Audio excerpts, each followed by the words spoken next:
ബുദ്ധിയിൽ കർത്താവിനെ തേടിയവർക്ക് പാതി വഴിക്ക് വഴിതെറ്റുന്നു.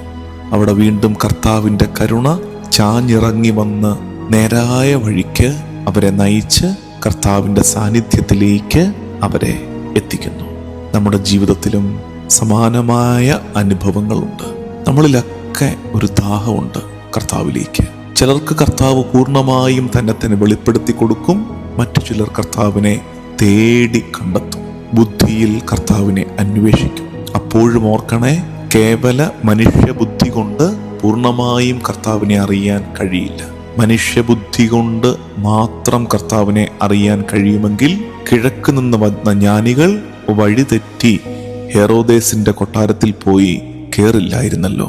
കർത്താവിൻ്റെ ജ്ഞാനം, ദാനമായ ജ്ഞാനം സ്വീകരിച്ചാലാണ് ഒരു മിശിഹാ ദർശനം സാധ്യമാകുന്നതെന്ന് നമുക്ക് ഇവിടെ തെളിവായി മനസ്സിലാക്കുകയാണ്.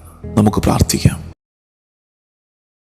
ഈശോയിൽ പ്രിയപ്പെട്ടവരെ, നാം ഇന്ന് 25-ാം നോമ്പിലേക്ക് പ്രവേശിക്കുകയാണല്ലോ. പുൽക്കൂട് ഒരുക്കിയും ക്രിസ്മസ് ട്രീ അലങ്കരിച്ചുമൊക്കെ നമ്മുടെ ക്രിസ്മസിനെ വരവേൽക്കുമ്പോൾ നാം ഇന്ന് ധ്യാനിക്കുന്ന വചനം വിശുദ്ധ ലൂക്കായുടെ സുവിശേഷം 1-ാം അധ്യായം 34 മുതൽ 38 വരെയുള്ള വാക്യത്തിൽ ഇങ്ങനെ പറയുന്നു: ഇതെങ്ങനെ സംഭവിക്കും? ഞാൻ പുരുഷനെ അറിയുന്നില്ലല്ലോ. ദൂതൻ മറുപടി പറഞ്ഞു: പരിശുദ്ധാത്മാവ് നിന്റെ മേൽ വരും, അത്യുന്നതന്റെ ശക്തി നിന്റെ മേൽ ആവസിക്കും. ആകയാൽ ജനിക്കാൻ പോകുന്ന ശിശു പരിശുദ്ധൻ ദൈവപുത്രൻ എന്ന് വിളിക്കപ്പെടും.